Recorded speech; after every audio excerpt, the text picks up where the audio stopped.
सेलों के mixed combination में हम बहुत सारी सेल्स को कंबाइंड करते हैं आपस में। उनमें से कुछ सेल्स तो हम एक श्रेणी क्रम में कंबाइंड करते हैं और ऐसी बहुत सारी जो रोज होती हैं उनको आपस में पैरेलल में कंबाइंड करते हैं। जैसा कि ऑलरेडी आपके लिए एक चित्र बना के रखा है हमने, आप देख सकते हैं इस फिगर में कि बहुत सारी सेल्स इसमें आपको दिखाई दे रही होंगी। अब अगर मैं एक रो की बात करता हूं तो ये एक रो में आप देखें 1 2 3 4 ऐसे करते करते हमने पूरी रो में n सेल्स लगा के रखी हुई है। ऐसे ही और इस प्रकार की कई रोज हमने बना के रखी हैं। कितनी रोज हमने बना के रखी हैं? m रोज हमने बना करके रखी हैं। तो एक लाइन में कितनी सेल लगी हैं? n। और ऐसी कितनी लाइनें हैं वहां पर? n लाइन्स हैं। माना एक पंक्ति में सेलों की संख्या n है तथा पंक्तियों की संख्या m, यही हमने यहां पर किया। इस तरह से सेलों की कुल संख्या कितनी हो गई? अगर एक लाइन में n सेल लगी है और इस तरीके की m लाइंस हैं यहां पर, तो टोटल नंबर ऑफ सेल्स जो इस कॉम्बिनेशन में यूज की गई हैं वो कितनी होगी? बड़ा सिंपल सा है, वो m मल्टीप्लाइड बाई n के बराबर होंगी। जैसे एक लाइन में अगर 5 सेल लगी हैं, एक लाइन में 5 सेल्स हैं और इस तरीके की 10 लाइंस बनी हुई हैं, तो एक लाइन में 5 सेल्स और इस तरह की 10 लाइंस अगर बनी हैं तो टोटल नंबर ऑफ सेल्स कितनी होंगी? 5 multiplied by 10 means the total number of cells is 50। Okay. Similarly अगर एक लाइन में n सेल हैं और इस तरीके की n लाइंस यहां पर m लाइंस बनी हुई हैं तो टोटल नंबर ऑफ सेल्स होंगी m into n। Okay. And now for the sake of our convenience हमने ऐसा मान लिया है कि जितनी भी सेल्स हमने कंबाइंड की हैं सब सिमिलर सेल्स हैं।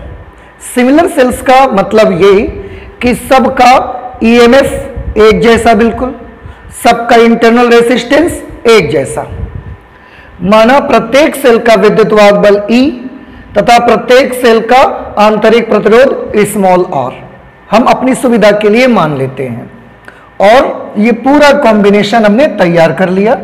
अब ये जो पूरा कॉम्बिनेशन है, क्योंकि आप तो सभी जानते हैं कि सेल्स का जो कॉम्बिनेशन होता है उसको तो हम बैटरी बोलते हैं, तो ये एक बैटरी बन गई हमारी जिसमें सारी सेल्स मिक्स्ड कॉम्बिनेशन में लगाई हैं हमने। कुछ सीरीज में भी है, ऐसे सीरीज के कुछ पैरेलल्स भी बनाए हैं हमने, तो ये मिक्स्ड कॉम्बिनेशन है, सीरीज भी है पैरेलल भी है, दोनों का मिला जुला रूप यहां पर आपको देखने को मिलेगा। So if this is the battery, so where is its positive terminal? आप देखें, आप जितने भी सेल यहां देख रहे हैं सबके पॉजिटिव टर्मिनल्स का कनेक्शन इस पॉइंट ए से ही किया गया है, इसलिए इस बैटरी का पॉजिटिव टर्मिनल यहां पर होगा। ये बैटरी का पॉजिटिव टर्मिनल है और क्योंकि सारी सेल्स के नेगेटिव्स पॉइंट बी पर कनेक्टेड हैं इसलिए ये बैटरी का नेगेटिव टर्मिनल है। अब ये जो बैटरी हमने बनाई है, इस बैटरी से हम अपने लोड को चलाना चाहते हैं। हम कोई मशीन चलाना चाहते हैं, जैसे कि हम सीरीज और पैरेलल में लगातार आपसे बात कर रहे हैं कि हम इससे हैवी मशीन चलाना चाहते हैं, जैसे हमारी कार का सेल्फ स्टार्टर, उसकी हेडलाइट्स वगैरह, तो वो कहाँ पर लगाएंगे हम? बैटरी तो बना ली हमने, उसको हम कहाँ लगाएंगे? तो बड़ा सिंपल है बेटा, बैटरी का पॉजिटिव टर्मिनल ये है, बैटरी का नेगेटिव टर्मिनल ये है, इन्हीं दोनों टर्मिनल्स के बीच में ही आप अपने कार का सेल्फ स्टार्टर लगाएंगे, हेडलाइट्स लगाएंगे, जो भी आपको ऑपरेट करना है इससे वो आप इन्हीं के बीच में लगाएंगे। तो मैं यहां पर उसे एक फिगर से आपको दिखा देता हूं। ये हमने यहां पर कनेक्ट कर दिया और ये हमने लगा दिया वो एक्सटर्नल रेसिस्टेंस या लोड जिसे आप बोलते हैं, कैपिटल R। इसी को हम इलेक्ट्रिसिटी की, करंट इलेक्ट्रिसिटी की जो लैंग्वेज है उसमें हम इसी को लोड बोलते हैं। तो इसी में मुझे करंट फाइंड करनी है कितनी करंट मिलेगी, कितना ईएमएफ मिलेगा इस बैटरी से, कितना रेसिस्टेंस आएगा चार्ज के मार्ग में, ये सारी चीजें अब हमको कैलकुलेट करनी है। ओके, और यहां पर एक सबसे अच्छा नंबर आप ध्यान रखेंगे कि कुल कितने सेल्स हमने यूज की हैं, m/n सेल्स हमने यूज की हैं। अब सबसे पहले मैं बात करना चाहता हूं कि इस पूरे कॉम्बिनेशन का, या क्योंकि आप जानते हैं कि जो इलेक्ट्रोमोटिव फोर्स होता है वो सिर्फ सोर्स का होता है। सोर्स अगर एक सेल लगी है तो केवल एक सेल का, बैटरी लगी है तो पूरे बैटरी का ईएमएफ, यहां पर तो पूरी की पूरी बैटरी है, तो हम इसका ईएमएफ पता लगाना चाहते हैं कितना होगा। एक चीज अब आप देखें, एक पंक्ति का आपने सीरीज और पैरेलल दोनों कॉम्बिनेशंस बड़े अच्छे से पढ़े हुए हैं, और अगर सीरीज और पैरेलल कॉम्बिनेशन आपने पढ़े हैं सेल्स के तो कोई प्रॉब्लम नहीं आएगी, वही नॉलेज हम यहां पर इस्तेमाल करेंगे। अब आप देख के बताइए मुझे कि एक पंक्ति का टोटल ईएमएफ कितना होगा।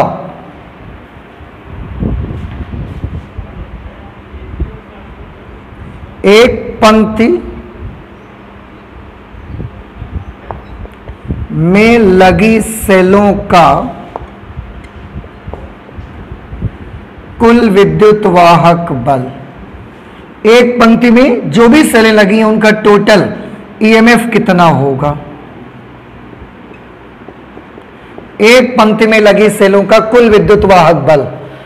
अब आप ध्यान से देखें, एक पंक्ति की बेटा अगर बात करेंगे तो एक पंक्ति में सारी की सारी सेलें ये श्रेणी क्रम में लगी हुई हैं, सीरीज में लगी हुई हैं। कितनी सेल लगी हुई हैं? n सेल लगी हुई हैं। तो n सेल है, सीरीज में है, तो इसका ईएमएफ कितना? बड़ा सिंपल है, आप पढ़ के आए, अगर n सेल सीरीज में है तो इसका ईएमएफ n × e होता था। ठीक है, अच्छा, अब एक लाइन का कुल ईएमएफ n × e आया, ऐसे इस लाइन का टोटल ईएमएफ कितना होगा? यहां पर भी तो बेटा n सेल है और सभी श्रेणी क्रम में है, तो इस लाइन का कुल विद्युत वाहक बल ne। सिमिलरली इस लाइन का कुल विद्युत वाहक बल n × e, इसका जितनी लाइन्स हैं सब लाइन का, हर लाइन का कुल विद्युत वाहक बल n × e के बराबर होगा। ठीक, अब सारी की सारी लाइंस कौन से क्रम में जुड़ी हैं? हर लाइन आपस में पैरेलल में जुड़ी हुई है, समांतर में जुड़ी हुई है। और हमने पिछली क्लास में अभी स्टडी किया है कि समांतर लाइनों का जो विद्युत वाहक बल होता है वो परिवर्तित नहीं होता, कोई परिवर्तन नहीं आता, नो चेंज, हमने पढ़ा हुआ है। तो इसलिए क्योंकि समांतर पंक्तियों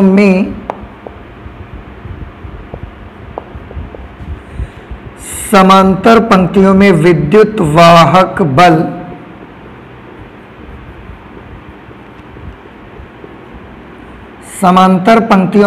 वाहक बल परिवर्तित नहीं होता। आपने पिछली क्लास में जब पैरेलल कॉम्बिनेशन हमने सेल्स का पढ़ा हुआ है तब आपको बताया गया था, उसमें हमने लिखा भी था कि एक लाइन का जितना समांतर क्रम में अगर जुड़ा हुआ है, सेल्स जुड़े हुए हैं, तो एक लाइन का जितना ईएमएफ होता है वही पूरी बैटरी का ईएमएफ आता है। तो समांतर पंक्तियों में विद्युत वाहक बल परिवर्तित नहीं होता, इसलिए बैटरी का कुल विद्युत वाहक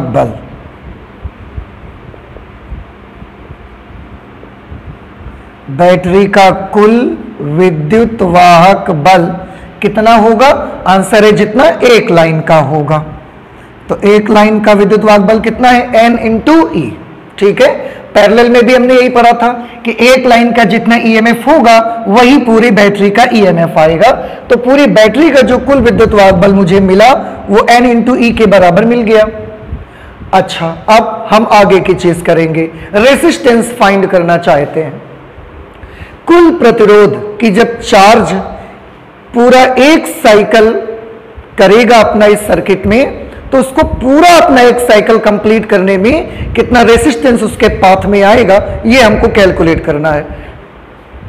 उसको हम कैसे कैलकुलेट करेंगे? थोड़ा ध्यान से देखें। बी से ए के बीच में अगर केवल इतने पोर्शन की हम बात करें तो इतने पोर्शन में बहुत सारी लाइंस ऐसे पैरेलल में लगी हैं। आप देखें, पैरेलल और सीरीज अब आप पहचानते हैं, तो ये सब इतनी सारी लाइंस ऐसे पैरेलल में लगी हैं।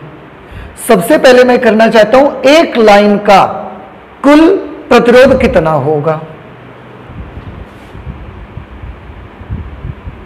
एक पंक्ति का आंतरिक प्रतिरोध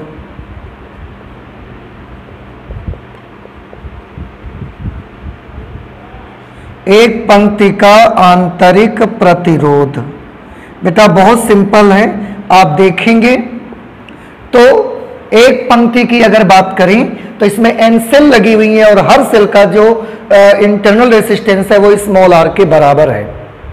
अब n सेल है, सबका इंटरनल रेसिस्टेंस r के बराबर है और सब सीरीज में है आपस में। अब आप मुझे बता सकते हैं n सिमिलर सेल्स का इक्विवेलेंट रेसिस्टेंस क्या होता था।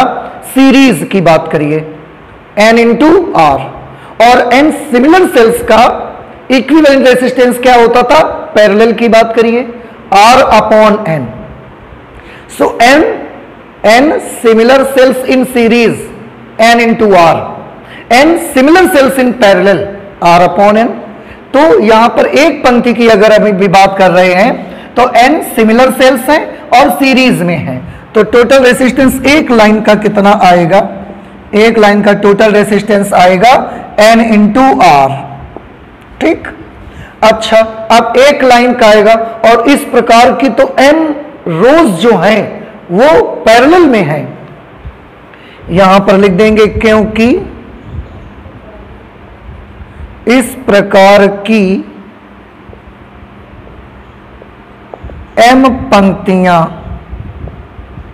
इस प्रकार की का क्या मतलब है, मतलब ऐसी पंक्तियां जिनमें से प्रत्येक का आंतरिक प्रतिरोध n इंटू आर के बराबर है। इस प्रकार की m पंक्तियां परस्पर समांतर क्रम में हैं,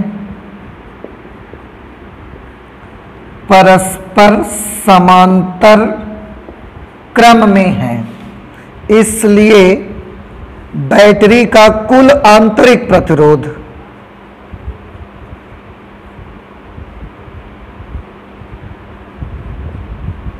बैटरी का कुल आंतरिक प्रतिरोध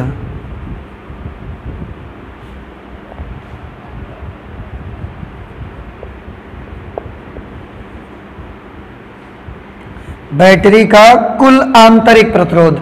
अब फिर से एक बार ध्यान से देखें, इस पूरी लाइन का इंटरनल रेसिस्टेंस कितना n इंटू आर, इसका internal resistance n into R, इसका n into R, N R N R N R. हर लाइन का इंटरनल रेसिस्टेंस एन आर है। आप ऐसे इसको समझ सकते हैं, इसका ऐसे और इस तरह से। अगर ये 4 लाइन्स हैं और सबका इंटरनल रेसिस्टेंस एन आर है और यहां पर 4 रोज हैं, तो अब आप मुझे बताइए ये 4 प्रतिरोध हैं, समान प्रतिरोध हैं, इनका तुल्य प्रतिरोध कितना आएगा, इक्विवेलेंट रेसिस्टेंस कितना आएगा। समांतर में है इसलिए आपको याद होगा किसी एक का प्रतिरोध बटे प्रतिरोधों की संख्या। किसी एक का प्रतिरोध मीन्स एन आर बटे प्रतिरोधों की संख्या कितनी है 4, तो एन आर बाई 4। इस तरह से अगर मैं यहां की बात करूंगा तो यहां पर क्या होगा, हर लाइन का इंटरनल रेसिस्टेंस एन आर है और कितनी लाइन्स हैं इस तरीके से m लाइन्स हैं, तो इसका टोटल इंटरनल रेसिस्टेंस कितना बनेगा n into R upon m। किसी एक लाइन का प्रतिरोध बटे जितनी लाइन्स हैं उनका नंबर हमने लिख दिया। तो ये है बैटरी का कुल आंतरिक प्रतिरोध। लेकिन हमें तो चार्ज के मार्ग में आने वाला टोटल रेसिस्टेंस चाहिए। अब थोड़ा सा ध्यान से देखिए, जब चार्ज एक जगह से चलना स्टार्ट करेगा, सपोज कि वो B से चलना शुरू करता है, तो B से A तक के बीच में जब आएगा तो total internal resistance N R upon M है। तो यहां से यहां तक का प्रतिरोध टोटल बैटरी का एन आर अपॉन एम है।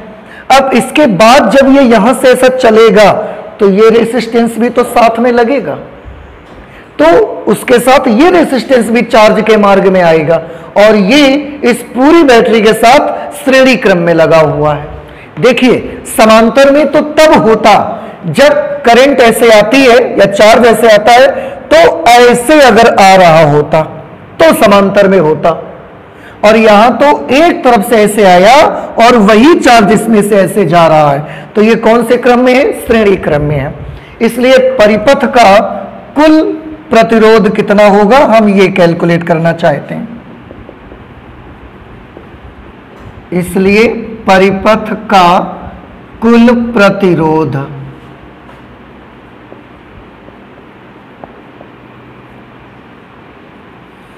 परिपथ का कुल प्रतिरोध, तो आवेश को आंतरिक प्रतिरोध तो मिला ही बैटरी का NR/M के बराबर, उसके साथ उसको एक्सटर्नल रेसिस्टेंस भी मिला NR/M। तो कुल प्रतिरोध होगा NR/M प्लस कैपिटल R। क्यों? क्योंकि इस प्रतिरोध के साथ ये सीरीज में है ना। अभी मैंने बताया कि अगर चार्ज दोनों रास्तों में एक साथ ऐसे चल के आता तो ये और ये समांतर में हो जाते, लेकिन चार्ज ऐसे नहीं आ रहा, चार्ज तो ऐसे आके फिर ऐसे आता है फिर ऐसे जाता है, तो पहले इसमें से आके फिर इसमें ऐसे जाता है, तो ये सीरीज में हुआ। और सीरीज के लिए प्लस सिंपल एडिशन कर देते हैं, आपको याद होगा। इसको हम थोड़ा सा कैलकुलेट भी कर सकते हैं। कैलकुलेट अगर करेंगे तो NR plus M into capital R/M, ये है परिपथ का कुल प्रतिरोध। तो हमने बैटरी का कुल विद्युत वाहक बल भी निकाल लिया है, परिपथ का कुल प्रतिरोध भी निकाल लिया। अब तीसरी चीज जो हम फाइंड आउट करना चाहते हैं वो ये है कि इस कॉम्बिनेशन के द्वारा हमें लोड में या हमारा जो एक्सटर्नल रेसिस्टेंस है उसमें हमको कितनी करंट मिलने वाली है। ठीक है, तो हम यहां पर निकाल लेते हैं। अब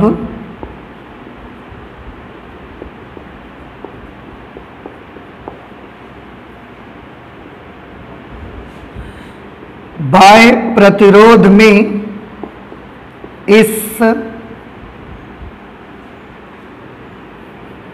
बाह्य प्रतिरोध में सेलों के इस मिश्रित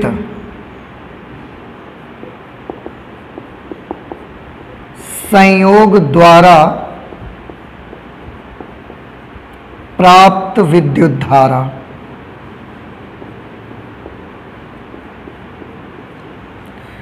अब बाह्य प्रतिरोध में सेलों के इस मिश्रित संयोग द्वारा प्राप्त विद्युत धारा, करंट का फॉर्मूला आप जानते हैं, मैं इसे IM लिख देता हूं। IM, M stands for mixed combination.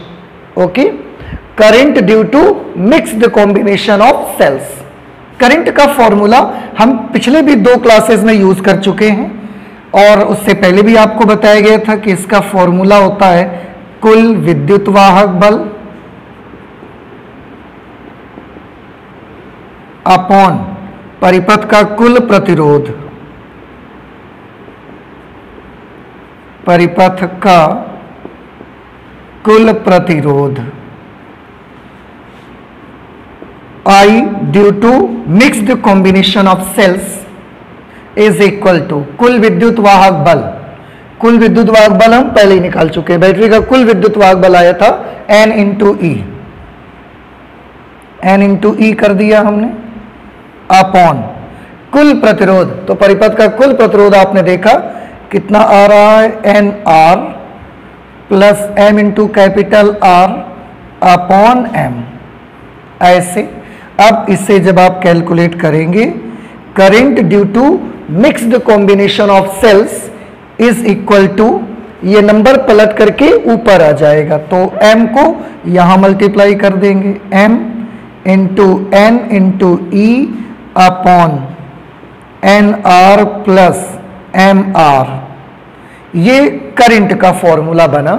ये जो हमने सेल्स का एक मिक्स्ड कॉम्बिनेशन तैयार किया है, इससे हमको इस लोड रेजिस्टेंस में जो भी करंट मिलेगी वो इतनी करंट हमको मिलने वाली है।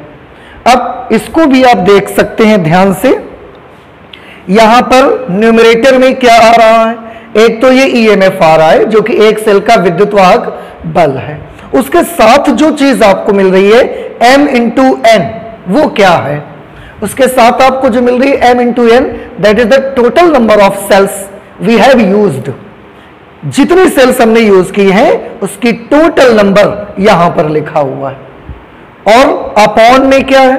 अपॉन में n into are, n into R, एक लाइन में जितनी सेलें लगी है वो नंबर इंटू एक सेल का इंटरनल रेसिस्टेंस प्लस m क्या है? नंबर ऑफ रोज, जितनी पंक्तियां बनाई गई हैं वो पंक्तियों की संख्या इंटू एक्सटर्नल रेसिस्टेंस। तो ये थोड़ा सा आपको ध्यान रखना है इतनी सारी चीज कि करंट का फॉर्मूला में क्या आएगा। मैं फिर से एक बार बता देता हूं आपको। करंट के फॉर्मूले में आएगा सबसे ऊपर number of total cells into EMF of one cell upon एक पंक्ति में जितनी सेलें उसका नंबर गुणे एक सेल का आंतरिक प्रतिरोध प्लस जितनी रोज हमने लगाई है वो number of rose multiplied by external resistance. इस तरह से ये पूरा फॉर्मूला आपको करंट का मिलेगा यहां पर, ठीक है। अच्छा, अब करंट का तो हमने फॉर्मूला निकाल लिया, हमने टोटल ईएमएफ भी फाइंड कर लिया है, हमने टोटल सर्किट का जो टोटल रेसिस्टेंस है हमने वो भी फाइंड कर लिया है, और हमने अब कॉम्बिनेशन जो मिक्स्ड कॉम्बिनेशन है सेल का उससे कितनी करंट मिलेगी हमने ये भी फाइंड कर लिया है। इसके बाद हमको ना ये फैसला करना है, इसमें डिसाइड करना है कि m और n के नंबर्स क्या होने चाहिए एक बैटरी में। आप समझ रहे हैं ना बेटा, m क्या चीज है, n क्या चीज है, एक लाइन में लगी सेल, और m क्या चीज है, जितनी लाइनें हम बनाएंगे उसकी, जितनी रोज हम बनाएंगे। तो अब हमको ये फैसला करना है कि n और m की वैल्यूज क्या होनी चाहिए। जैसे एक छोटा सा मैं एग्जांपल लेके आपको समझाता हूं। जैसे हमारे पास टोटल नंबर ऑफ सेल्स हैं 16, मान लेते हैं थोड़ी देर के लिए कि कुल सेलों की संख्या हमारे पास है 16। अब 16 के कॉम्बिनेशन आप तैयार करें, so we can make many combinations of the total stocks of cells. Cells का जो टोटल स्टॉक है हमारे पास उसके हम बहुत सारे कॉम्बिनेशन बना सकते हैं। जैसे अगर मैं एक लाइन में 2 सेल लगाऊं, केवल 16 सेल्स है हमारे पास, अब एक लाइन में मैंने केवल 2 सेलें लगाई, 1-2 सेल लगाई, तो कितनी लाइनें बनेंगी बताइए, सोचिए। कुल कितने सेल हैं आपके पास? 16। एक लाइन में कितनी लगाई आपने? 2, तो कितनी लाइनें बनेंगी? 8 लाइन। 8 लाइन्स आ जाएंगी। तो यहां पर n की वैल्यू कितनी हुई बताइए? एक लाइन में जो सेल लगी उन्हीं को तो n बोलते हैं, तो n की वैल्यू इसमें कितनी हो गई? 2। एक लाइन में 2 लगाई ना आपने, और कितनी लाइनें बनाई इस तरीके की? 8, तो m की वैल्यू कितनी हो गई? 8। आप और भी कॉम्बिनेशंस तैयार कर सकते हैं। जैसे मैंने मान लिया कि हमने एक लाइन में 4 सेल्स लगाई हैं, एक लाइन में हमने 4 सेल लगाई हैं। अब बताइए कितनी लाइंस बनेंगी? टोटल आपके पास 16 सेल्स हैं, 4 लाइंस बनेंगी। Very good. अगर 4 लाइंस बनेंगी, एक लाइन में 4 सेल्स भी हैं, 4 लाइंस बनेंगी, तो अब मुझे बताइए n की वैल्यू कितनी होगी? n क्या है? एक लाइन में जितनी सेलें लगी होती हैं, तो n की वैल्यू 4 है। m की वैल्यू बताइए? m की वैल्यू भी 4 है, क्योंकि m क्या है? Number of rose. ओके, अच्छा, एक और कॉम्बिनेशन देखिए इसका। अगर हमने एक लाइन में 8 सेल्स लगा दी हैं, 8, एक लाइन में हमने कितनी लगा दी? 8 सेल्स लगा दी हैं। अब बताइए टोटल कितनी रोज बनेंगी? एक लाइन में 8 सेल्स हमने लगाई हैं, टोटल 16 सेल हैं हमारे पास केवल, तो नंबर ऑफ रोज कितनी होंगी? 2 केवल। तो इसमें n की वैल्यू कितनी होगी? n की वैल्यू होगी इसमें 8, और m की वैल्यू कितनी होगी? 2, because m is the number of rows and n is the number of cells in 1 row. ठीक है, तो इस तरीके से हम m और n का फैसला कर सकते हैं। तो जो बैटरी वगैरह बनाते हैं मैन्युफैक्चरर, वो लोग डिसाइड कर लेते हैं कि उनको कैसे बनाना है। लेकिन अब जो मेन चीज मैं यहां पर बताना चाहता हूं, मेन बात जो हम यहां पर करना चाहते हैं वो ये कि m और n की वैल्यूज डिसाइड हम कैसे करेंगे, क्योंकि हम तो 2-2 की 8 लाइंस भी बना सकते हैं, 4-4 की 4 लाइंस भी बना सकते हैं, 8-8 की 2 लाइंस भी बना सकते हैं 16 में। हम कैसे डिसाइड करेंगे कि कौन सा कॉम्बिनेशन हमारे लिए सुइटेबल रहेगा, कौन सा कॉम्बिनेशन ज्यादा अच्छा रहेगा? तो इसके लिए बेटा बड़ा सिंपल सा आंसर है कि हम m और n की वैल्यूज ऐसी रखना चाहते हैं, हम m और n की वैल्यूज ऐसी रखना चाहते हैं जिससे हमको कॉम्बिनेशन से जो करंट मिले वो ज्यादा से ज्यादा मिले। हम कॉम्बिनेशन कर ही किस लिए रहे हैं? सोचिए थोड़ा सा कि कॉम्बिनेशन हम कर ही किस लिए रहे हैं। कॉम्बिनेशन हम इसीलिए तो कर रहे हैं ताकि हमको पुश भी ज्यादा मिले और हमको करंट भी ज्यादा मिले। तो कॉम्बिनेशन करना ही हम ऐसा चाहते हैं कि हमको सर्किट में कॉम्बिनेशन से जो करंट मिले वो ज्यादा से ज्यादा करंट मिले। ठीक है, तो हम m और n की वैल्यूज ऐसे रखना चाहते हैं या m और n को ऐसे कॉम्बिनेशन बनाना चाहते हैं जिससे करंट की वैल्यू मैक्सिमम हो। ठीक है, तो करंट की वैल्यू कैसे मैक्सिमम होगी इसको हम देखना चाहते हैं। करंट की वैल्यू मिनिमम तो नहीं चाहेंगे ना, करंट की वैल्यू मैक्सिमम चाहते हैं। ऐसे कॉम्बिनेशन तैयार करना चाहते हैं m और n के। तो मैं इसे इरेज करता हूं, आप इसे प्लीज नोट कर लीजिएगा, मैं इसको हटा देता हूं। और आप देखते हैं कि करंट की मैक्सिमम वैल्यू अगर आपको फाइंड करनी है, ज्यादा से ज्यादा वैल्यू अगर फाइंड करनी है, तो उसके लिए क्या शर्त होनी चाहिए ये हम थोड़ा सा इस पे करना चाहते हैं।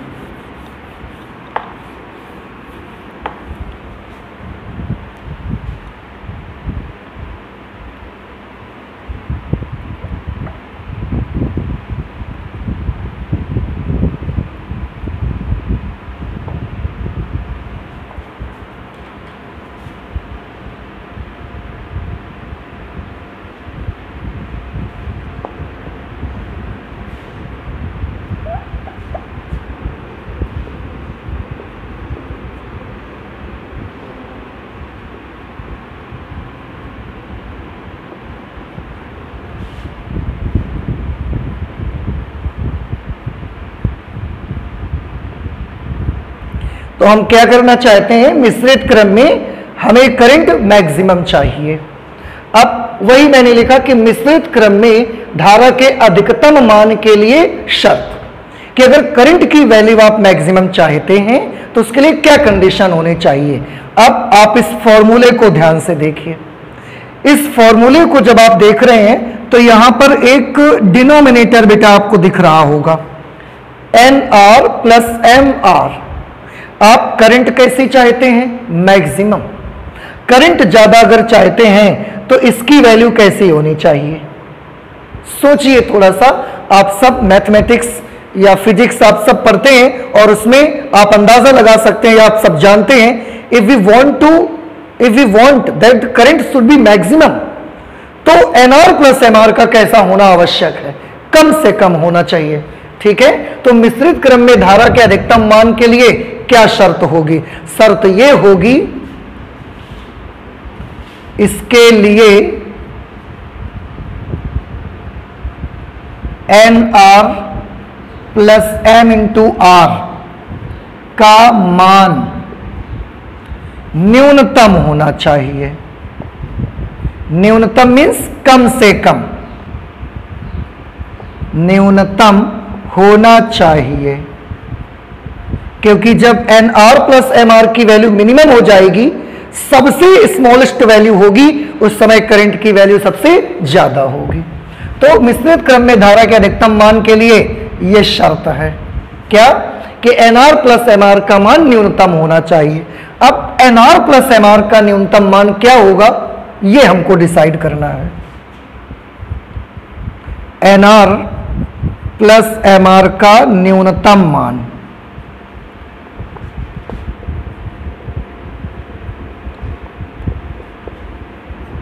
न्यूनतम मान NR प्लस MR की स्मॉलेस्ट वैल्यू डिसाइड करना चाहते हैं कितनी होगी।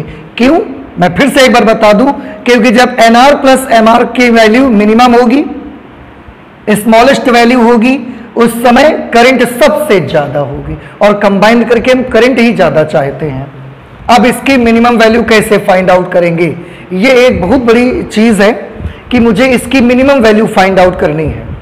बेटा इसकी मिनिमम वैल्यू फाइंड आउट करने के लिए हमारे पास मैथमेटिक्स में भी एक रास्ता है और आपकी क्लास इंटरमीडिएट में वो चैप्टर भी आप पढ़ते हैं मैथमेटिक्स में, मैक्सिमा एंड मिनिमा, हिंदी में उसी को उच्चिष्ट और निम्निष्ठ बोला जाता है। वहां से हम फाइंड आउट कर सकते हैं, लेकिन वहां से फाइंड आउट करना थोड़ा सा उसका रास्ता बड़ा पड़ेगा।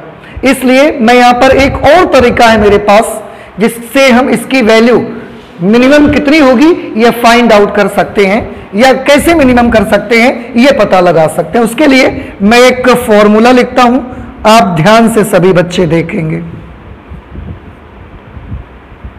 मुझे इसी की वैल्यू मिनिमम चाहिए तो मैं इसी के बारे में एक फॉर्मूला लिखता हूं, आप सभी लोग ध्यान से देखें।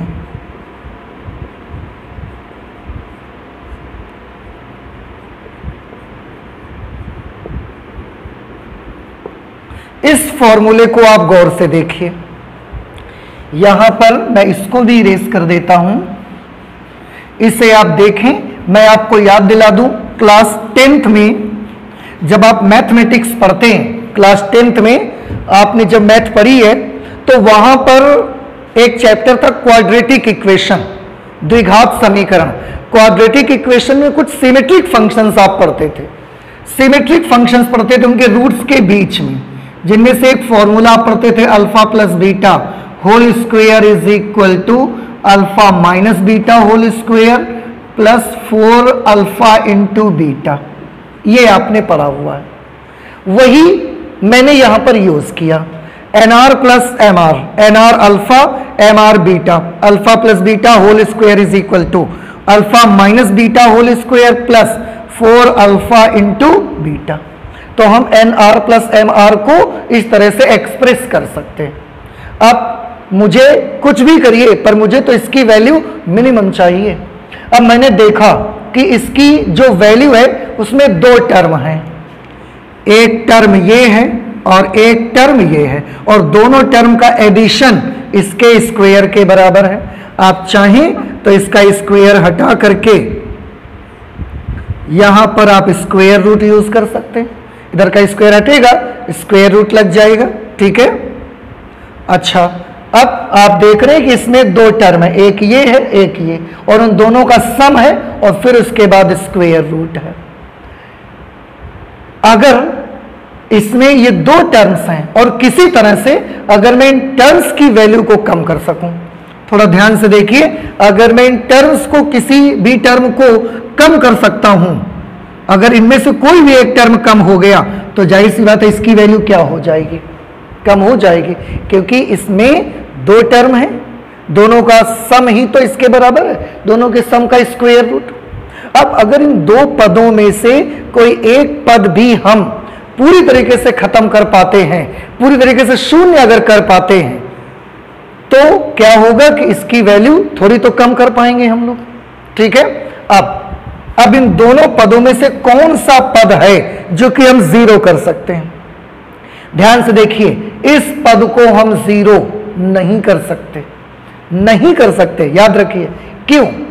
आप n और m चेंज नहीं कर सकते, ए या n और m बदल भी सकते हो, लेकिन क्या दोनों का मल्टीप्लीकेशन आप जीरो कर पाओगे कभी? m इंटू n, याद करिए क्या था, this is the total number of cells we have used in the combination.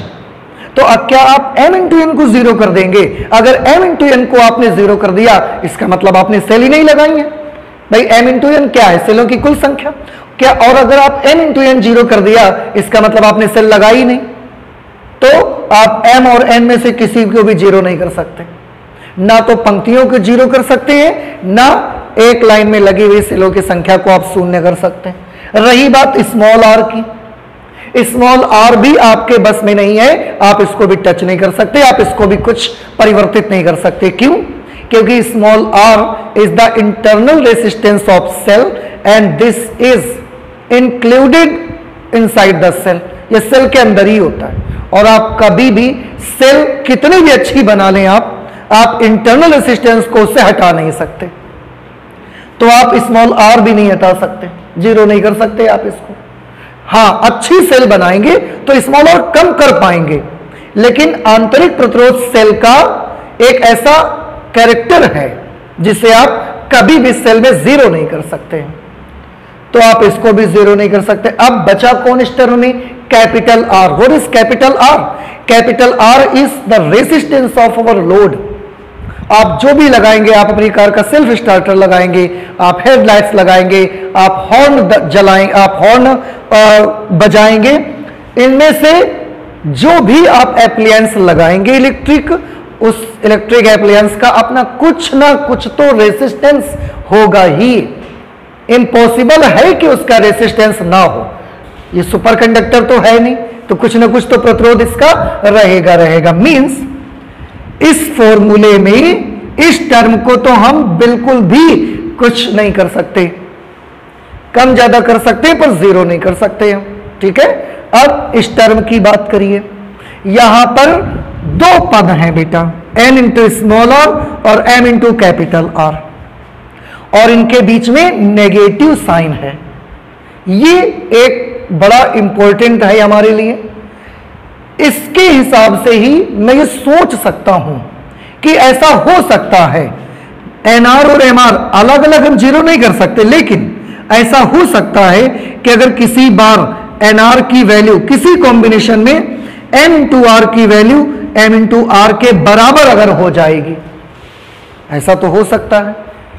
हाँ, अलग अलग separately we can't make them zero, but it may be possible that this two terms will be equal to each other. ऐसा हो सकता है, it may be possible कि ये दोनों पद अलग अलग जीरो तो नहीं होंगे, लेकिन बराबर हो सकते हैं। n इंटू आर की वैल्यू m इंटू आर के बराबर आ सकती है, और अगर ये दोनों बराबर आ गए बेटा, तो आप देखिए इस नंबर में फिर जब इस नंबर को माइनस करेंगे तो ये पूरा पद क्या हो जाएगा, ये पूरा टर्म, क्योंकि दोनों की वैल्यू इस समय बराबर होगी। अगर इक्वल वैल्यूज हैं, जैसे इसकी वैल्यू है 10, इसकी वैल्यू भी 10 है, तो 10 माइनस 10 क्या होगा? 0। तो अगर ये दोनों बराबर हो गए, उस समय हम इस टर्म को क्या कर सकते हैं? जीरो कर सकते हैं। और अगर ये टर्म जीरो हो गया तो इसकी वैल्यू, जो कि अभी इन दो पदों का जोड़ है, सम के बराबर है, जब ये जीरो हो जाएगा तो इसकी वैल्यू केवल इसके स्क्वायर रूट के बराबर बचेगी और पहले से कुछ कम हो जाएगी। ठीक है, तो NR प्लस MR के न्यूनतम मान के लिए हम जो देखना चाहते हैं वो ये है कि NR प्लस MR की वैल्यू इतनी है, और NR प्लस MR के न्यूनतम मान के लिए NR बराबर MR हो सकता है, तो इसकी वैल्यू मिनिमम हो जाएगी। तो मैं यहां लिख देता हूं, यहां NR प्लस MR का मान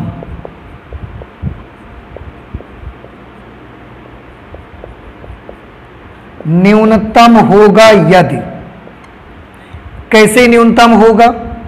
अगर NR की वैल्यू और MR की वैल्यू आपस में क्या हो जाए? इक्वल हो जाए। अगर ये इसके बराबर हो जाएगी फिर NR प्लस MR न्यूनतम हो जाएगा। अब ऐसी सिचुएशन पे हम इसको थोड़ा सा और कैलकुलेट कर लेते हैं।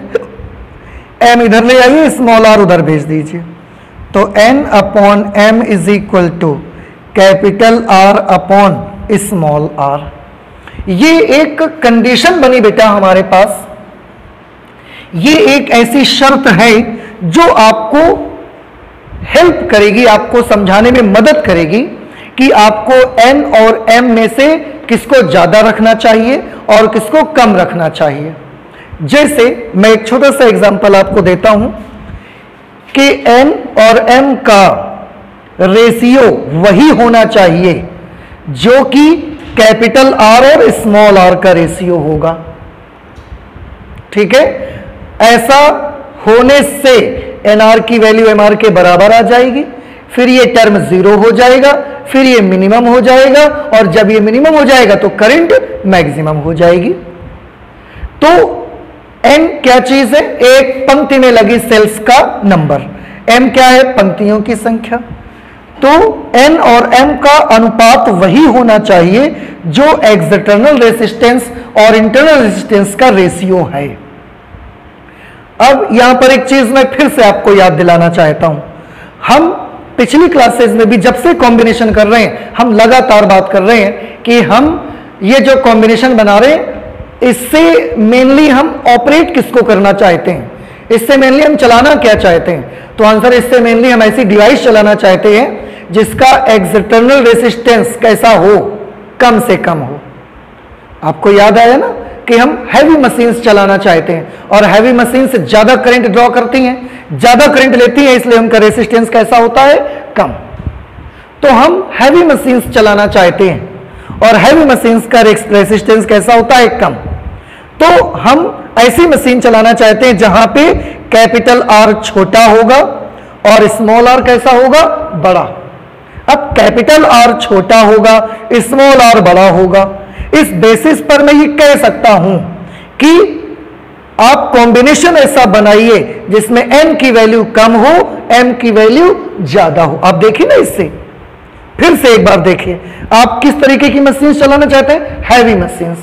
और हैवी मशीन्स करंट क्या करती हैं? ज्यादा लेती हैं, तो उनका रेजिस्टेंस कैसा होता है? कम होता है। अब ऐसी मशीन चला रहे जिसका कैपिटल आर कम है लेकिन कॉम्बिनेशन में स्मॉल आर बड़ा है। अब ये वाला कम है, ये बड़ा है, तो यहां भी n छोटा होना चाहिए, m कैसा होना चाहिए? बड़ा। n कम होना चाहिए, m बड़ा होना चाहिए। n कम यानी कि एक लाइन में लगी हुई सेलों की संख्या कम होनी चाहिए और लाइंस का नंबर, पंक्तियों की संख्या जो होनी चाहिए वो ज्यादा होनी चाहिए। ऐसा कॉम्बिनेशन जब आप करेंगे तो आपको ईएमएफ भी इंक्रीज होकर के मिलेगा और उस सिचुएशन पे करंट भी आपको मैक्सिमम मिलेगी, करंट भी आपको इंक्रीज होकर के मिलेगी। ठीक है, तो ये हमने देखा, इससे अंदाजा लगाया कि अगर आप हैवी मशीन चलाना चाहते हैं तो n का नंबर कम होना चाहिए, m का नंबर, पंक्तियों की संख्या ज्यादा होनी चाहिए। मैं एक चीज और बता दूं, n का नंबर कम होने से ईएमएफ कम होगा। देखिए, दो बातें सभी लोग ध्यान से सुन लीजिए। एक लाइन में सेलों की संख्या जितनी ज्यादा होगी, बैटरी का ईएमएफ उतना ज्यादा होगा, और एक लाइन में सेलों की संख्या जितनी कम होगी, बैटरी का ईएमएफ उतना कम होगा। पहली चीज। दूसरी बात, पंक्तियों की संख्या जितनी ज्यादा करेंगे आप, करंट उतनी ज्यादा आपको मिलेगी, और पंक्तियों की संख्या कम कर देंगे तो करंट आपको कम मिलेगी। ठीक है, एक बार फिर से, n ज्यादा होने से ईएमएफ ज्यादा होगा और m ज्यादा होने से करंट ज्यादा हो जाएगी। ठीक है, इस तरह से आपको कैलकुलेशन करने हैं। तो इस पर बेस्ड हम लोग न्यूमेरिकल भी कर सकते हैं। तो एक ये न्यूमेरिकल हमने लिखा हुआ है आपके लिए, आप देखें, मैं पढ़ता हूं न्यूमेरिकल में क्या है लिखा है। 12 सेलें, प्रत्येक का विद्युत वाहक बल 1.5 वोल्ट है। अभी अभी आपने जो मिक्स्ड ग्रुपिंग की है सेल्स की, उनमें से सारी चीजें लगभग आपने पढ़ ली हैं। अब यहां पर 12 सेलें हैं जिनमें से हर एक का विद्युत वाहक बल 1.5 वोल्ट है तथा आंतरिक प्रतिरोध 0.5 ओम है। जितनी भी सेलें, सबका इंटरनल रेजिस्टेंस 0.5 ओम है। m पंक्तियों में व्यवस्थित की गई है, वही m लाइंस बनाई गई हैं तथा प्रत्येक पंक्ति में n सेलें श्रेणीबद्ध हैं और हर लाइन में वही n सेलें लगी हुई हैं श्रेणी क्रम में। तब इस संयोजन द्वारा, ये जो कॉम्बिनेशन है इसके द्वारा 1.5 ओम का बाह्य प्रतिरोध है एक, उसमें अगर आप अधिकतम धारा पाना चाहते हैं, मैक्सिमम करंट प्राप्त करने के लिए m व n का क्या मान होना चाहिए, ये आपको डिसाइड करना है। ठीक है, अच्छा, अब सॉल्व करते हैं इसको। तो सबसे पहले जब हमने पढ़ना स्टार्ट किया, न्यूमेरिकल जब भी आप लगाएं, उसमें जो भी बातें आपको दी गई हैं, जो भी क्वांटिटीज आपको दी गई हैं, सबसे पहले उन्हें नोट कर लें, फिर उसको भी नोट कर लें कि आपको मालूम क्या करना है।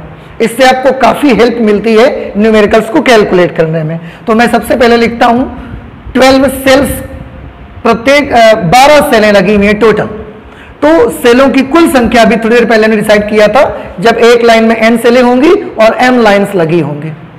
तो सेलों की कुल संख्या m into n,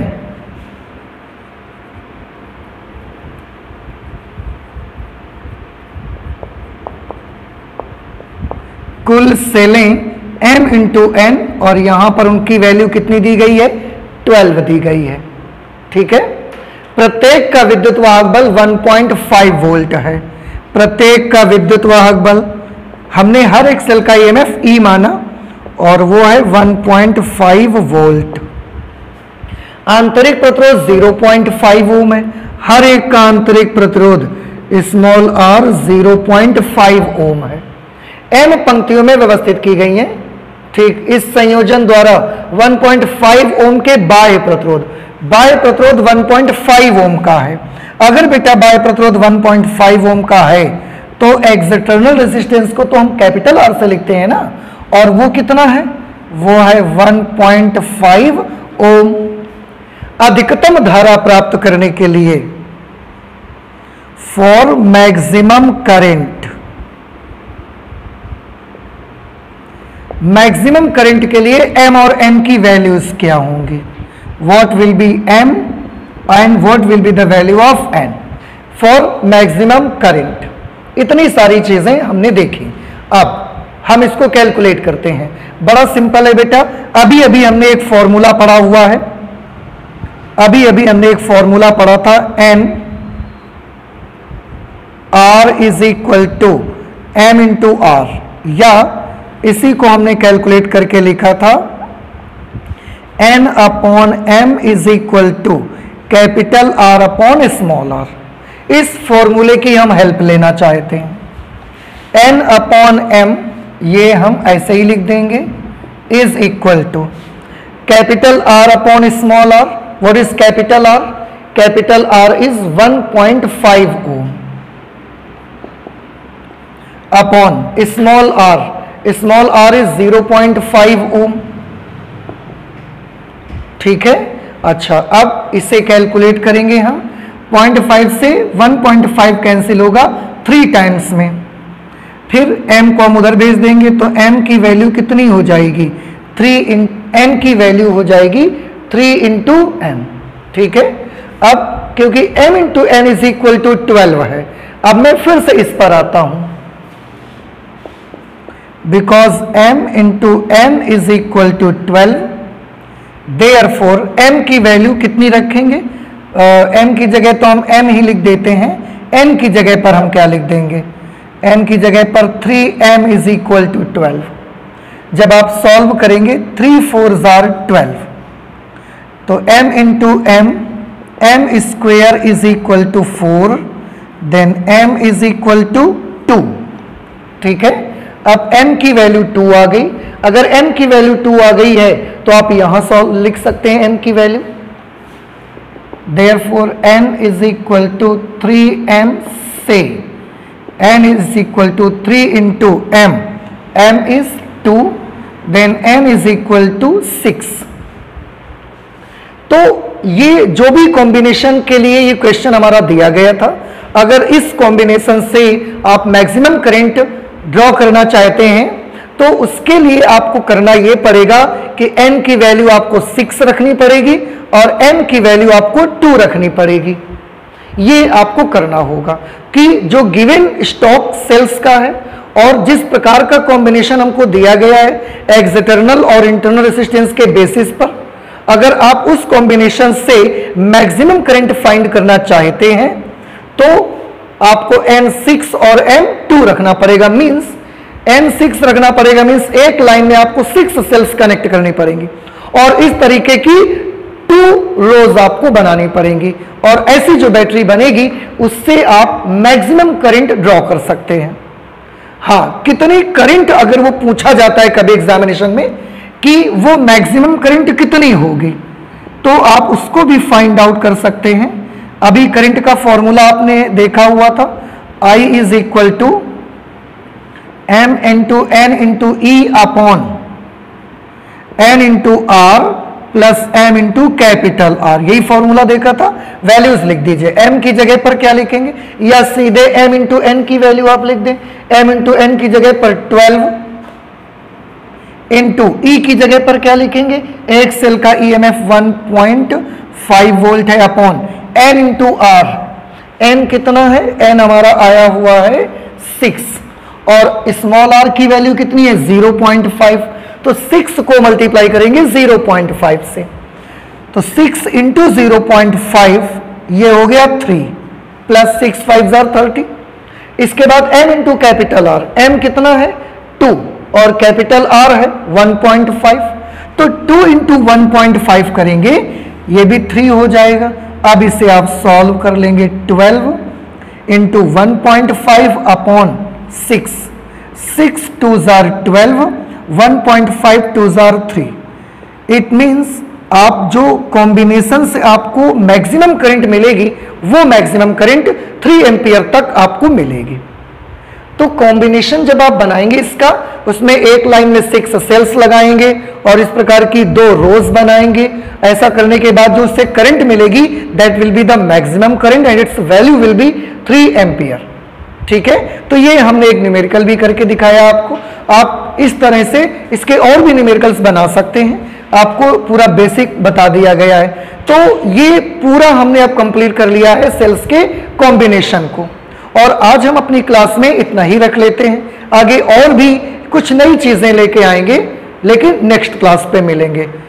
okay, thank you.